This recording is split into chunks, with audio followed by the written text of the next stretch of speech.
Hello, everybody. Rachael Carman with Let's Talk Homeschooling. I have a brand new friend to introduce to you today, Eryn Lynum, who is coming today as a master. What is it? A master naturalist, right? That's correct. Yes. And she has a podcast and a couple of books and a new one coming out. We're going to talk about that. Eryn, thanks for joining us today.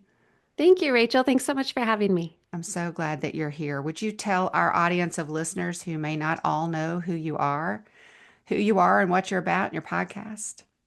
Yeah, so my family and I live in northern Colorado, and my husband Grayson and I have been married almost 16 years, and we have four children that we homeschool. So our boys are 13, 11, and 10, and our daughter is 7.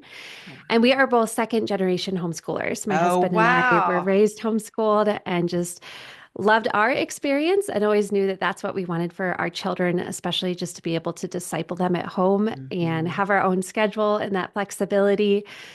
And so that's what we do here in Northern Colorado. And I also work, as a master naturalist. So basically a nature teacher where I take nature and looking at all those materials that God has given us in creation and then turning that into lessons. And I do that in my books, as well as on our podcast for families, Nat Theo, Nature Lessons Rooted in the Bible. There's so much in all of that. I'm just so grateful that you're here. To me, this is just makes sense. Apologia and Nat Theo and all of your materials, they just go hand in hand. So thank you as we begin for all the work you've done and how you investigate nature and bring it to life for all of us. Talk to me about Nat Theo. Tell me about that name and where it came from and what it means. Nat Theo comes from natural theology.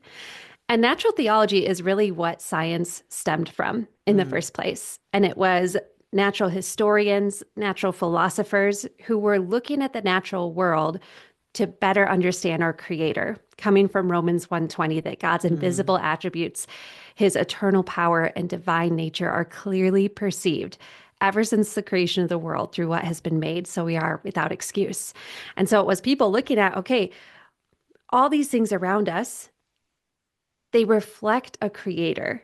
Just mhm. like if you look at a painting, the more time you spend with it, the more you're going to really perceive of that artist, right? And so it's the same with nature. And so Nat Theo, short for natural theology, and it is nature lessons rooted in the Bible. Because what we see so much in, nature study has become so popular in the past years, Mhm. but so much of it has that severance. There's that disconnect Yeah. between creator and creation. So we are bringing that back, reconnecting those dots and returning nature study to its proper place as theology and the study of God.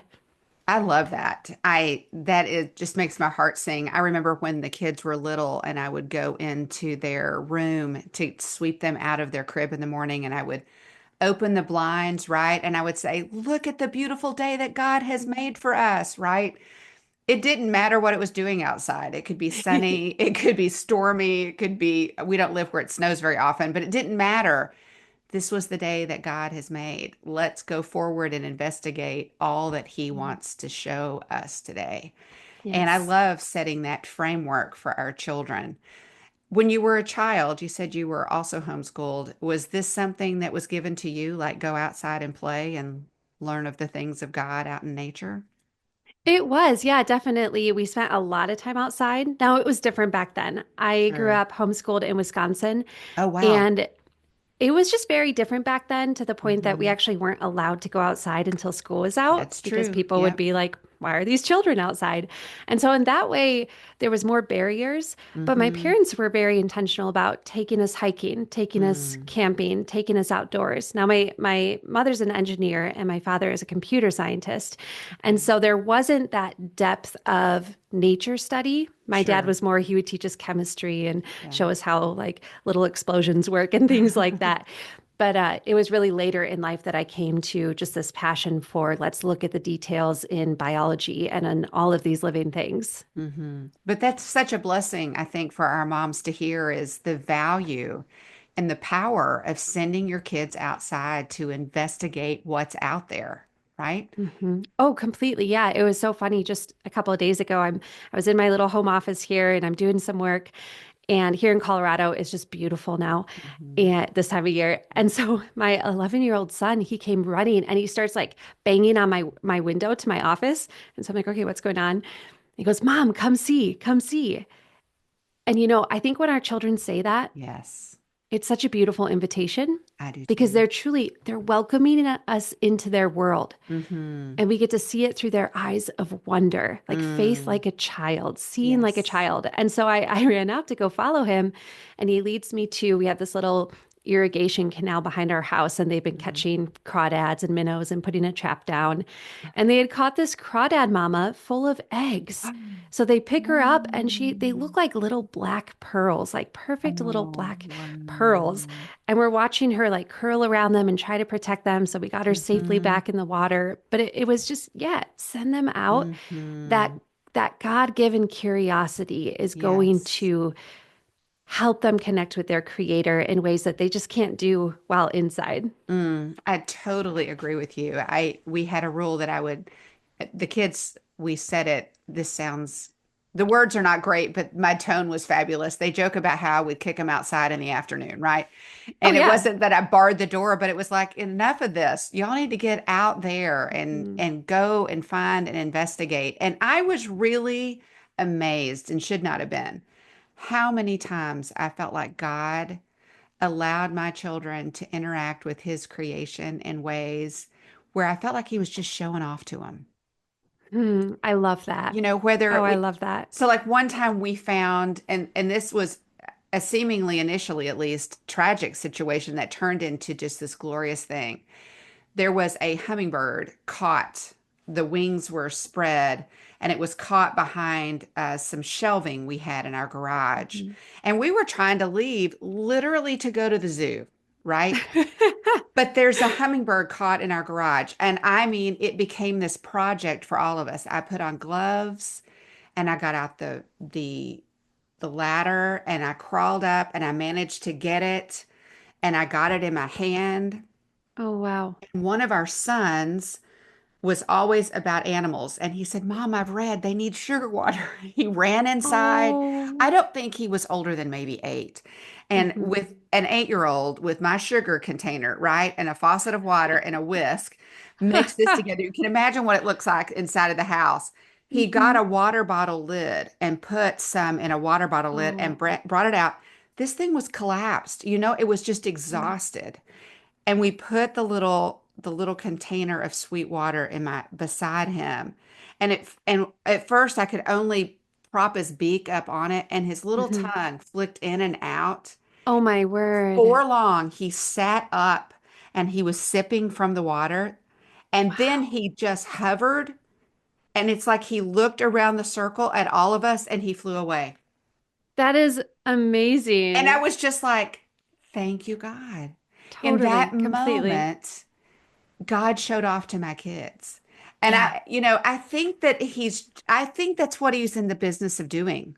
The Hmm. crawdad eggs, the Hmm. hummingbird, and I could tell other stories of miraculous moments Hmm. within the context of his nature. And I'm sure you can too. That's what we need to dare to give our children, are those moments Yes. outside. Yeah. Yeah. Totally. I always think of them, I call them Hebron moments when you think Mm. about Abraham in Hebron Yes. and when God is making his promise to Abraham, you are going to be the father of Mm. descendants. And he takes him outside. I love that verse right there. Oh, me God took too. him Me outside too. and then he points his attention to the skies. And can you just imagine if Abram had a telescope on that evening? Oh, He would have wow. realized even more so. Of course, there wasn't light pollution, so he's Right. still seen so many Mm-hmm. stars. Yeah. But Yeah. just God gave him that experience and God gave him a Mm-hmm. promise and God anchored that promise in an experience in nature. Yeah. And I think he does the same for us, like that hummingbird moment. That's Yeah. going to be a profound moment for your children. Yeah. And God offers those to us, but we have to go out in order for him to Mm-hmm. do that. Yeah, I agree. And I think sometimes as a homeschool mom, we can feel like, no, we've got to do one more worksheet or read one more chapter or do one more activity when there's this whole world out there that God is waiting to Mhm. meet our kids in. So Yeah. I was listening to your podcast and I have three favorite episodes. And our listeners might already know this about me, but I don't know that you do. My favorite episodes are 210 and 52. Do you happen to know Okay. off the top of your head what those are about?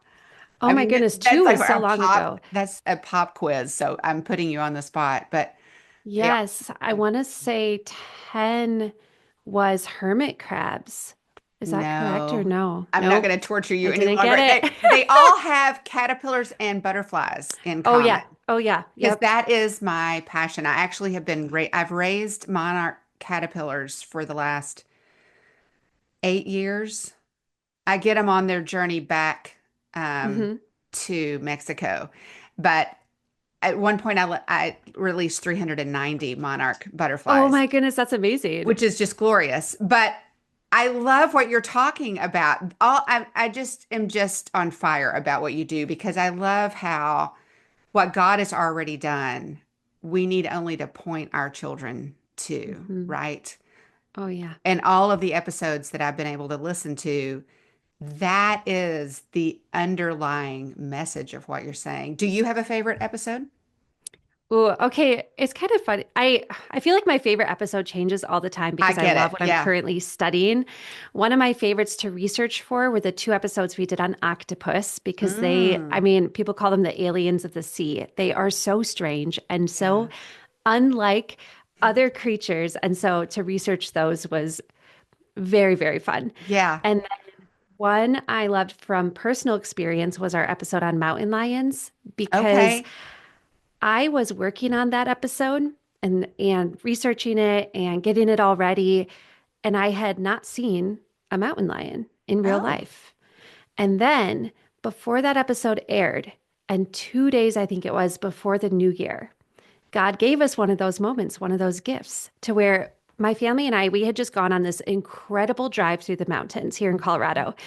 God had just totally blessed our socks off Yeah. with wildlife sightings. We had Mm. seen, I think it was 5 moose that day, hundreds of pronghorn, hundreds of elk, four bald eagles, a golden eagle, all this Wow. wildlife.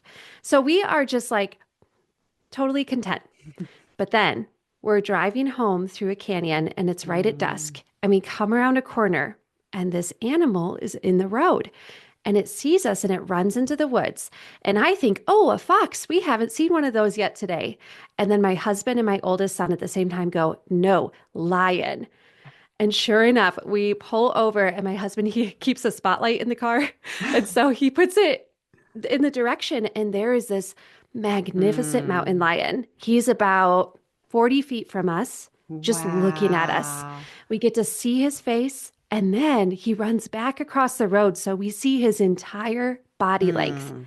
And so then I got to add that story into that Oh, episode. And yeah. it was just one of those, just like you're talking about with the hummingbird, like, thank you, Yeah. God. Because then Yeah. I remembered that at the beginning of Yes. that year, I had told my husband, like, you set like goals or what you want to see happen Yeah. in the year.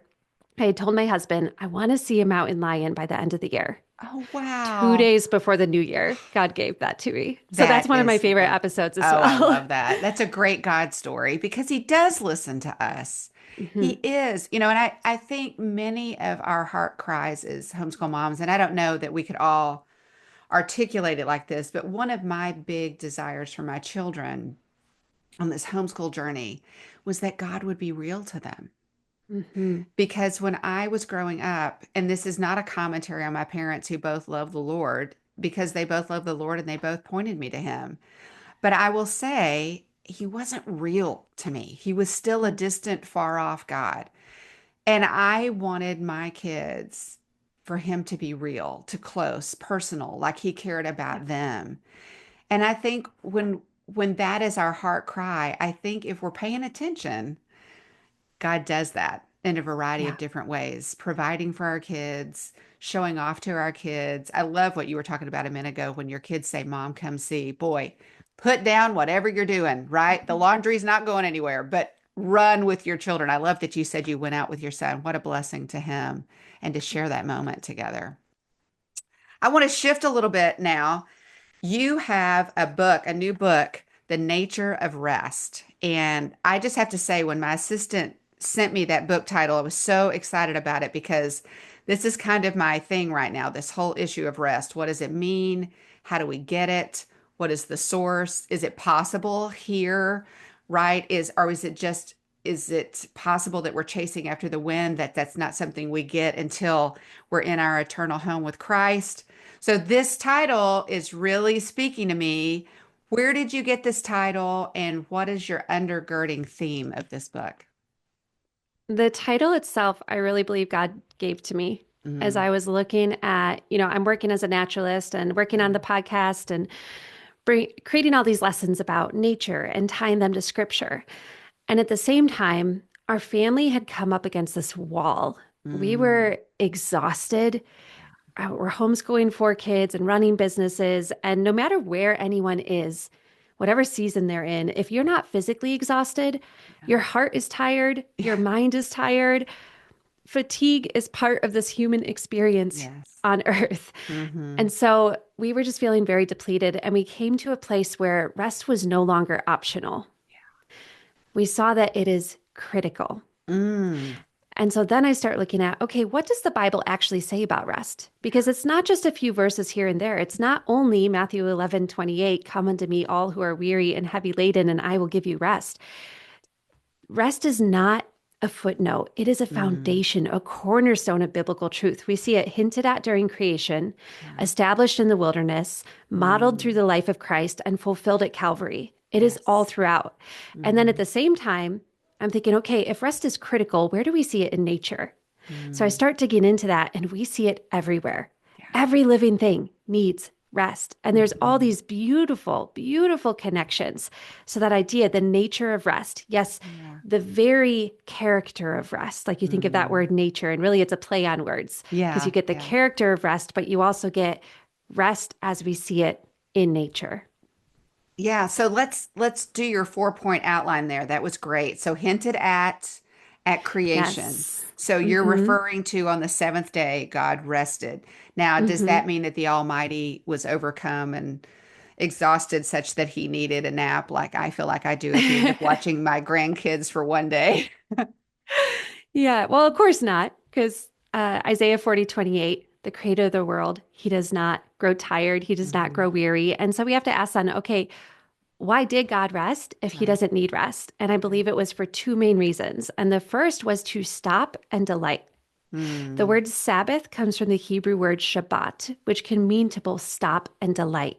mm, I can picture God after he created everything from nothing, ex nihilo, everything from nothing, strolling through creation and just listening to the birds sing and taking in the fragrances yeah. and enjoying the colors. He had just invented all the colors and then splashed them across Yeah. creation. And how often, as parents, as homeschoolers, do we rush right on to the next thing? Oh, we finished this lesson. Let's go on to the next. We finished this task. Yeah. What's next on the agenda? Yeah. Yeah. God wants us to practice stopping and delighting and enjoying this whole process and the fruit that is coming from it. We get to do this beautiful work of raising the next generation. And he's saying, okay, stop and enjoy it. Yeah. And then, second, to set a pattern for us, because while he Hmm. does not need rest, we do need rest, especially in a broken world. And so I believe that God was giving us this pattern. And what we see is a very interesting order in the progression of creation because we know, okay, God created for 6 days, he worked for 6 days, and then on the seventh day, he rested. But when you think of Adam, the first human who was created on the sixth day, that means Adam's first full day was a day dedicated and set aside to rest. Mm, And what we see in this, the late Chinese pastor Watchman Nee, he wrote about this and he said, what we see is that God works before he rests, while yes. humans were always meant to begin from rest Hmm. and then go forth. That rest truly fuels and Hmm. enables everything that we are doing. Yeah. And that's a game changer. I came across this idea of what you're saying a few years ago, and instead of looking at the end of the day, falling into bed, you don't look at it that way. You totally approach your going to bed very differently when you're looking at it as preparation and not Mhm. recovery, right? Yes. Oh, completely. Yeah, that's It's how a, we see our Sabbath now is yeah. it's not a let's just get to the end of the week so we can rest. It is a day that we are fueling up that is preparing us for the week ahead. Yes. And I love what you said about the stop and rest, because I think when we think about Sabbath or even rest, we think of the stop, but we Hmm. forget the delight part. We stop at the Yes. stop, but the delight, there is so much to fuel, like you're saying, our lives when we're actually delighting ourselves in the Lord, in his creation and Hmm. his provision and his goodness. So the second point on your outline was in the wilderness. Yes. Yes. So we see rest hinted at during creation and then initiated in the wilderness. And this Mm, is where we really get the concept and the framework for Sabbath. It's in Exodus 16, and it's the first mention of Sabbath. mhm, And so the Israelites, they're doing what they do. They are wandering and grumbling. They're hangry. mhm. And so God shows mercy and gives them provision with quail and manna. Mhm, But he has a very important lesson for them in that provision. mhm, He says, "Do not collect on the seventh day. It is a day set aside for rest, a holy Sabbath." Again, that's the first mention of Sabbath. mm. And so when we look at this, the Israelites had no context for what God was calling them to do. Yeah. Surely they could think back to creation and how God worked and then rested, but they had no framework yet. And so what we see is that God was calling them to an act of faith. And I believe rest are always an act of faith. They are spiritual formation. They feel risky because they're so Mm, countercultural. And yeah. we have to trust that as we rest, God is going to provide. He's going to provide for that rest and through that rest. Yeah. Because often on Sabbath, I find myself at the end of a week, right, with still things on my to-do list Hmm. that are not done. And the act of faith for me is to know that I can still set it aside because God's got it all ultimately. Yes. And that's what you're talking about. It's resting in his sovereignty and his provision. Hmm. So Yeah. creation, wilderness, Christ. Yeah. What we see when we look at the Gospels and when Jesus is in his active ministry, he was incredibly busy. I don't Yeah. believe busy is bad. I believe that we need to choose the right kind of busy. Mm, And Jesus, he is going about this right kind of busy. He is beginning a startup mm. that is the longest standing, most successful startup of all of history. And we really glimpse this in Mark chapter 1. It is this whirlwind of activity where Jesus, he Mhm, begins by spending the first 40 days in the wilderness enduring mhm, temptation. And then he comes right out of that, probably feeling quite physically weak. He comes out of that and he starts preaching and teaching and traveling, and he's casting out demons and he's healing the sick. And verse mhm, 28 says he becomes famous. Like Jesus is going viral and getting things done. He calls his first four disciples. So he's building a team, starting a movement. mhm, And, anyone would look at this budding minister that they probably still are just thinking, okay, he's a great teacher. They would look at this man and think his methods are unsustainable. He mm. can't keep this up. Yeah. He's going to burn out. Yeah. He must have a vice or a moral failing. But Jesus has no vices or moral failings. He does not burn out. Eternal light never burns out. And so we can see, okay, what held him up in this time? And it's in verse 35 when it says, Jesus rose very early and he went out to a Mhm, desolate place, and there he prayed. And that word mhm, desolate in the Greek is eremos, and it can also mm, mean quiet or solitary, mm, or most often it's translated as wilderness. That's my favorite translation. And we see this time and time mhm. again Yep. where Jesus has this practice of he breaks away from the noise and the demands. And there were Mhm. a lot of demands. Like Yeah. people are crowding him, asking for things, teach us, teach us. Mhm, He breaks away, gets into mhm, that quiet place where he can commune with the Father. And so he mhm. has this regular rhythm of rest. Yeah.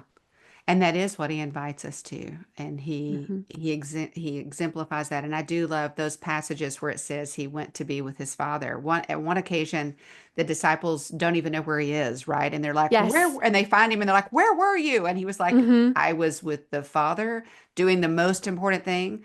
I think Yeah. also, isn't it in Mark 4:35 when he actually invites his disciples to come along with him at one point? Yes, Come I'm not along with sure. me. Yes, in Mark 6:31, he There you says go. the disciples are coming off of this really busy season in Yeah. ministry. So he had sent them out and they're doing all this Yep. ministry. They come back to him, they're tired, and Jesus says, come away by yourselves Mm-hmm. to a quiet, eremose Yeah. place and rest a while. And he Yeah. gives us the same invitation. Yeah. In our weary lives, as we are raising these children, educating them, building the kingdom, Jesus says, come away by yourself. Mm-hmm. Trust me, Yep. rest a while. Yeah. And I love that there's no denying that it's wearisome to do Mhm. what we're doing. There's no Yeah. denying that we're overwhelmed or we're exhausted. That's not what this is about. It's like, but I'm your rest. Come and spend time with me. I get that you're tired, right? And I love that because sometimes people will say, "Oh, you've got this." And I'm like, "No, really, I don't. I need to get away," right? Yes. So, creation, wilderness, Christ, Calvary. Calvary. Yeah. Well, when we think about rest in the Bible, again, our minds often go to Jesus's words in Matthew 11, come unto me, Mm, all who are weary and heavy laden, and I will give you rest. Rest for your souls, he says. mhm, But the truth is, Jesus really, what made that invitation possible for us is the work he did on Calvary. mhm, That when Jesus said, it is finished, he made possible eternal rest for our souls. But you said it earlier, sometimes we get this idea of, I think something that holds us up is thinking, okay, well, we'll rest in eternity. That's when we're going to rest. yeah, But no, look at Jesus's life. Rest was a regular practice and rhythm mm, of his life. It brought life and power to all the work he did. And so, mhm, yes, let's look forward to our eternal rest. That's what the rest at creation, in the wilderness, in the life of Christ, all of it points forward to that eternal rest with God. yeah. But we cannot forget that God also means for us to live lives empowered by rest here and now. Yeah, no, I totally agree. And I have to tell you, if we dare to do what you're suggesting, and that is live rested, right, in Christ, in God, we're going to be different from the world. And Yeah. people are going to be like, what's with that? So Hmm. this is great. How do we do this, Eryn? How do we carve out time for this? You've hinted at Sabbath. You've talked about the word rhythm, which is one of my most favorite words, is this idea that we get into a rhythm, the liturgy of life that includes rest, right? But Hmm. what are some practical things? How do we do this? Hmm. Well, for my family, Sabbath is huge. That's Mm, been life-giving in our home. And we Sabbath a full day every week from Friday evening to Saturday evening. But mm, I always encourage families, this can and should look different for every mm, family, every situation. We have different schedules. Sabbath was always meant to be a gift. mhm. And so if you need to start smaller with 4 hours, maybe it's on a weekday, that's fine. Start there. See what God does with it. If you can't find 4 hours, it's time to prune the schedule. You have to Mhm. be able to find 4 hours. And Yeah. then once you have that time and day set aside, again, you're not committing to it forever. It's a starting point. Right. Write two lists. And Mm. for this, we're going to go back to that concept of stop and delight. Mm. Write your first list of things you're going to stop and set aside. These Okay. are going to be things that send you into hurry and hustle mode, things that feel stressful, your Mm. normal work, anything that's heavy. You're going to stop and set those aside. Write a second list of things to delight in. Ah, And this can be hard because I know for us at the beginning, we had to remember or find what we delight in yeah. because so much of this is just learning to be human again. Yeah. And so write a list of things that truly inspire and refresh you. That might be Hmm. gardening. That might be painting. That might be cooking. If you don't get to spend Yeah. time in the kitchen with good, fresh ingredients during the week, that might be what you want to do. And some people Yeah. ask me, isn't that work? Not if it's filling your soul. Right. Like, Right. really get back to those things. My husband and I, we spend a lot of time during the week in our work with our computers. And so Yeah. on Sabbath, we just want to be out in creation, getting Yes. our hands dirty. So write those two lists of stop and things you're going to delight in. Mm. And then beyond this weekly rhythm, you can bring in daily rhythms of rest. In the book, I call these Selah pauses. That idea Mm. of Selah in the Psalms being an intentional pause Hmm. to reflect, to gain perspective, to redirect if needed. And so for me right now, and this changes season to season, but it starts with first thing in the morning, I'm just going to sit with the Lord. I Mm. try not even to pray, which is hard. And eventually I do move into prayer, but I just sit and sense his delight in me. Mm. I'm just going to pause there. Yeah. And then later in the day, later that morning, really, I go on a walk, a Yeah. 2 mile walk outside in creation where I'm listening to the birds. And on those Hmm. walks, my greatest ideas for my work come from those times because Yeah. your mind is allowed to rest. You're given that Yeah. space. Yeah. And then throughout the day, pour a cup of tea and sit outside for 5 minutes. These Hmm. little pauses, they might seem small, and they are, which is nice because they're easy, but Yeah. they are powerful ways to really bring back those rhythms. That is so true. And I love how you are talking about how it's going to look different for everyone, right? Mhm. It would be easier, I think, if we just wrote a prescription and this is what everybody has to follow. But the reality is, God invites us to do what's unique for our family. Mhm. And I love the grace you're also extending to pick 4 hours, start there. And I love Yeah. the practical of the two lists. That makes a lot of sense to me also. I'm also hearing under this that there's a connection, though, too. And I wrote three things down. There's a connection, you're implying this, between rest and creativity. Rest, I would guess between a deeper level of learning, right? When we Mhm. practice these rhythms through the week, and also a peace when we rest. I listed three things, but rest is not just about being able to clear our head. It Mhm. actually gives us these other things. Can Yeah. you talk about those connections between rest and Mhm. creativity and rest and learning and peace or anything else? Yeah. Well, this gets fun because it goes into the science of it and how God has designed our brains and our children's brains. It was fun yesterday. I was presenting on Sabbath to a group of like 60 realtors, not even a Christian Mm, group. It was, but they wow. asked me to come in and speak on Sabbath, which is What an amazing. opportunity. That's awesome. Yes. And one of the things I was sharing with them is we went through how rest empowers our brains as leaders. And in this context, we are leaders in our homes. We are leaders in our homeschooling and educating our children. And so, what we see from science is rest greatly enables our cognitive function. So that's going to be most of the processing going on in our brain in that prefrontal cortex. And so, problem solving, finding creative solutions. Rest enables our brains to take a short-term memory and turn it into a long-term memory. So think Mm, about that for your children. yeah. When they are going through their lesson plan and they're learning all these, a mind at rest is able to take those new ideas and embed them deeper Mm, so they remember, so they can actually use that knowledge yeah. a week down the road, 10 years down the road. And Mhm. so, one practical idea is between lessons, between activities, let your child go outside for a while. Because Wow. I always think when I do that, after we finish a lesson, I say, okay, let's go outside and play. What is happening? I actually picture it in my mind is everything we just learned is rooting down into their Mm, minds because they have yeah. time to process it before they run on to the next thing or start the next Yeah. activity or lesson. Yeah. So I'm getting a picture of my experience going to like public school.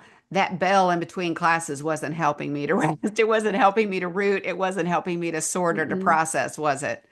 No, no. It's, yeah, they have to have that time. We have to have that time Yeah. built in. We might think, oh, we don't have time. We have to get through all these lessons. But if you Hmm. allow them that time to rest, those Selah pauses, Yeah. everything that you are teaching them is going to be so much more profoundly embedded within them. Yeah, and this is so counterculture, right? I mean, culture's telling us to just, and even the system and maybe even our critics, right, are telling us we've got to get this long list of curriculum done and all of this stuff crammed into our kids' brain. But you're saying it really, if we really have the objective of preparing them as God would have us in discipleship and with academic rigor, we need to make sure that rest is part of our lesson plan. Yeah, absolutely. I love that. I've never heard it said that way before, but making sure rest is part of our lesson plan. I love Yeah, that. because I think that's hard for us as homeschool moms, right? Because there's Mhm. always one more lesson we think we've got to get in. Yeah. Okay, so to God, what you're talking about us resting. How is resting in God related to abiding in God? I would think that those Mm, are connected somehow, but how would you say they're mhm. connected? Yeah, they are intimately integrated, I would Mhm. say. And so the last week, it's a 6 week study, The Nature of Rest. And the last week is all about abiding Mm, because truly that is the foundation. yeah. Because we can't always be on a Sabbath day. We can't Yeah. always get away to Eremos, the quiet place. We can't always have these Selah pauses all the time. But what we find is that God's presence is restful, and that presence is within us. When Mm, we read Exodus 33, it's when God is telling the Israelites, okay, you need to move away from Mount Sinai hmm. and into the promised land. Yeah. So, this land marked by rest. Mm, Only there's a big problem. God tells Moses, I'm not going with you. I will send an angel with you, but I am not going with you. yeah. And so the Israelites, they say, this is a disastrous word. You have to go with us. How will the people know that we are distinct and set apart and have the power of God if you are not with us? And so God shows mercy and he says, I will go with you. My presence, that's what he says, my Mhm. presence will go with you and I will give you rest. God's very presence. That word in the Mm, Hebrew is panim. It means person. The person of mm, God gives rest. And because of Christ, the person of God is within us through his Holy Spirit.